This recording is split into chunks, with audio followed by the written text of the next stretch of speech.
चला विद्यार्थी मित्रांनो, आपण इथपर्यंत बघितलं त्रिकोणाचे प्रकार, चौरसाचे प्रकार. ठीक आहे, आता आपल्याला थोडंसं पुढे जायचंय, अजून काही चौरसाचे प्रकार बघायचे.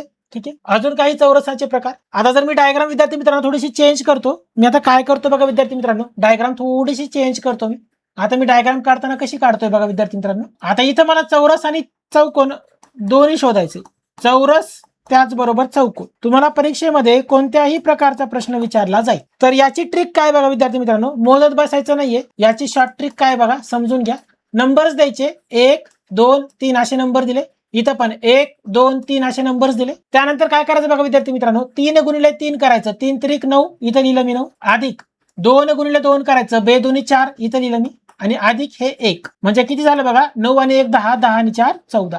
म्हणजे विद्यार्थी मित्रांनो या आकृतीमध्ये एकूण किती चौरस आहेत तर 14 चौरस आहेत. किती चौरस आहेत? 14 चौरस आहेत. ठीक आहे, आता चौकोन जर मोजायचं असेल तर काय करायचं बघा मित्रांनो, सिंपल.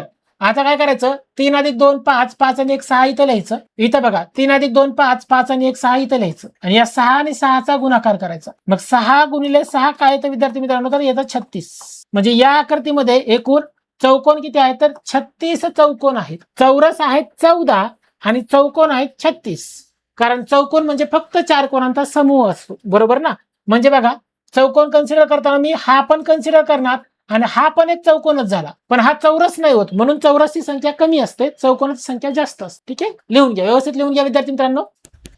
तर ही ट्रिक व्यवस्थित पाठ करायची आणि लक्षात ठेवायची मित्रांनो, कारण भरपूर साऱ्या एक्झामला ही ट्रिक तुम्हाला डायरेक्ट विचारली गेलेली आहे.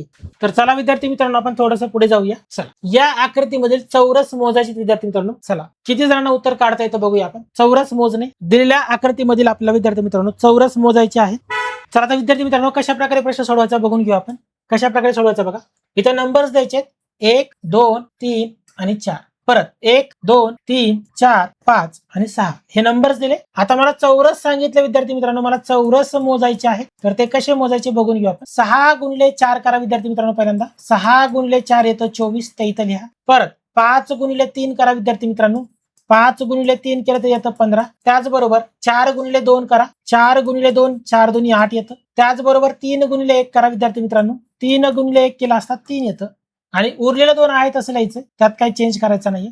आणि आता सगळ्यांची बेरीज करायची मित्रांनो. 8 आणि 2 10, 10 आणि 3 13, 13 आणि 15 होतात 28, 28 आणि 24 होतात 52. म्हणजे विद्यार्थी मित्रांनो या आकृतीत एकूण किती चौरस आहेत तर 52 चौरस आहेत. किती चौरस आहेत विद्यार्थी मित्रांनो, तर एकूण 52 चौरस दिलेल्या आकृतीमध्ये आलेले आहे.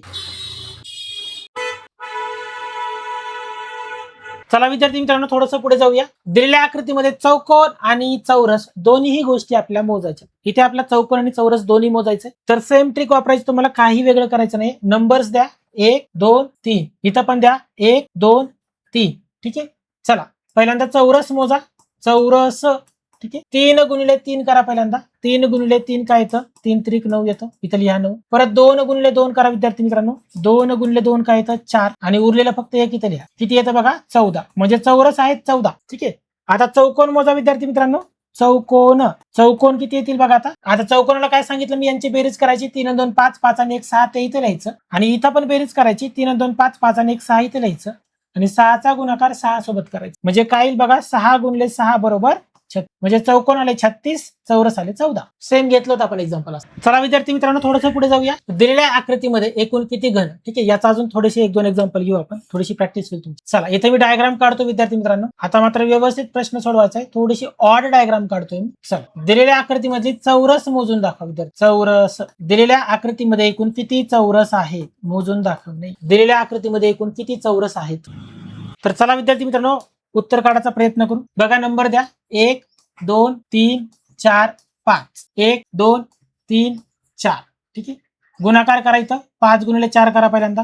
5 गुणिले 4 किती येतं 20 येतं, ते इथं लिहा. 3 गुणिले 4 करा परत. 3 गुणिले 4 किती येतं 12. 2 गुणिले 3 करा परत 6 येतं. आणि आता उरलेलं काय करायचं बघा, हे 2 गुणिले 1 करायचं. ठीक आहे, जे उरलं ते एकमेकासोबत गुणाकार करायचं. 6 आणि 2 8, 12 आणि 8 20, 20 आणि 20 40. म्हणजे एकूण चौरस किती असतील 40. कारण उरलेल्या एकमेकांसोबत गुणाकार करून टाका. ठीक आहे, नीट समजून घ्या, कन्सेप्च्युअल अभ्यास करा. पुढे बघा विद्यार्थी मित्रांनो, आता इथं मध्ये गुणाकार करायला कोणी नाहीये म्हणून 2चा गुणाकार 1 सोबत केला. पण ही डायग्राम जर मी चेंज केली, आता डायग्राम मी आता चेंज करतो. ठीक आहे, आता फक्त एवढं 2च काढतो. आता उत्तर द्यायचा प्रयत्न करा. तर अजून एक ऍड करा वाटल्यास. चला बघू विद्यार्थी मित्रांनो, नंबर द्या 1 2 3 4 5 आणि 6. 1 2 3 आणि 4. चला करा गुणाकार. चौरस मोजा. 6 गुणिले 4, पहिल्यांदा 6 गुणिले 4 करा. किती आलं? हे 24 आलं. परत 3 गुणिले 5 करा. 3 गुणिले 5 किती आलं? 15 आलं. परत 2 गुणिले 4 करा. 2 गुणिले 4 8 आलं. ठीक आहे, आता काय करायचं? 3 गुणिले 1 बघा सांगितलं मी, हे असं करायचं. आणि उरलेलं फक्त आता गुणाकार करायला कोणी नाहीये म्हणून फक्त ऍड करून घ्यायचं. ठीक आहे, बऱ्याच नाही समजत नव्हतं म्हणून मी परत हा क्वेश्चन घेतला, थोडा वेगळा टाईप. 3चा गुणाकार 1 सोबत आहे, जोडी आहे, पण 2चा गुणाकार करायला जोडी नाहीये आपल्याकडे. मग 2 ला फक्त ऍड करून घ्यायचं. 8 आणि 2 10, 10 आणि 3 13, 13 आणि 15 28, 28 आणि 34 52. आन्सर काय? 52, 52. ठीक आहे, चला विद्यार्थी मित्रांनो, आपण थोडंसं पुढे जाऊया. आता चौकोनाबाबत अजून काही क्वेश्चनची प्रॅक्टिस करूया. चला, खालील आकृतीमध्ये चौरस मोजण्याचा प्रयत्न करायचा. विद्यार्थी मित्रांनो, खूप छान प्रश्न आहे. या लेवलच्या प्रश्नाची तुम्हाला नक्कीच प्रॅक्टिस असली पाहिजे विद्यार्थी मित्रांनो. खूप छान प्रश्न आहे हा.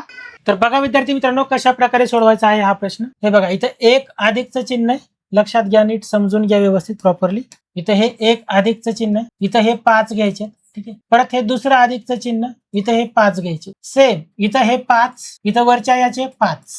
परत इथं पण बघा, हे अधिकचं चिन्ह आहे, इथं 5 घेतले. परत वरचे अजून 5 घ्यायचे. इथं पण बघा, हे अधिकचं चिन्ह आहे, इथंही मी 5 घेतले. आणि वरचे परत अधिकचं चिन्ह 5. म्हणजे बघा मित्रांनो, किती झालं इथं? 5 5 1 2 3 4 5 6 7 8 8 45, हे 40 झाले. आता हे मोठं चिन्ह दिसतं तुम्हाला, हे वाला मोठं चिन्ह, याचे 5 तुम्हाला घ्यावे लागतील विद्यार्थी मित्रांनो. ठीक आहे, म्हणजे 40 आणि 5 किती झाले? हे 45. आणि अजून एक विसरू नका विद्यार्थी मित्रांनो, अजून एक बघा तुम्हाला दिसतं मला, हे आपण आतापर्यंत काउंट केलेलं नाहीये. हा एक चौक, एकच, हा एकच काउंट करायचा. 45 आणि 1 किती झालं विद्यार्थी मित्रांनो? मग 46. म्हणजे या आकृतीमध्ये एकूण किती चौरस आहे? तर 46 चौरस आहे. या आकृतीमध्ये एकूण किती चौरस आहेत विद्यार्थी मित्रांनो? एकूण 46 चौरस आहेत. नीट समजून घ्या. ठीक आहे, 45 आणि 1 किती झाले? 46. ठीक आहे, इथं 5 करायचे नाहीत. हा ऑलरेडी काउंट केलेला आपण. हे बघा, हा ऑलरेडी इथं काउंट झाला ना याच्यामध्ये, हा ऑलरेडी काउंट झालेला याच्यामध्ये, हा ऑलरेडी इथं काउंट झालेला याच्यामध्ये, आणि हा ऑलरेडी काउंट झालेला याच्यामध्ये. हे 4 ऑलरेडी काउंट झालेले. तर मग डबल काउंट नाही करायचे मला. हा नाही काउंट झालेला, हा वाला काउंट झालेला नाही आतापर्यंत, म्हणून हा एकच ऍड करायचा आहे. बाकी हे ऍड नाही होणार, कारण हे ऑलरेडी काउंट केलेत आपण इथं. ह्या मोठ्यामध्ये ऑलरेडी या 5 मध्ये झालेत ते ऑलरेडी काउंट, त्यामुळे ते काउंट नाही होणार. डबल नाही काउंट करायचे. चला, आय होप सो सर्वांना इथपर्यंत समज असेल, मी अशी आशा करतो. अशा प्रकारे आपला त्रिकोण आणि चौरस कशा प्रकारे मोजायचे हे आतापर्यंत आपण बघितलेलं आहे. ठीक आहे, त्याच्यावरती तुम्हाला परीक्षेला हमखास प्रश्न विचारले जातात. ठीक आहे, चला तर मित्रांनो, आपण थांबूया आजचं लेक्चर. आपण भेटूया आपल्या पुढच्या लेक्चरमध्ये. तोपर्यंत मित्रांनो, अभ्यास करत राहा. Thank you so much everybody.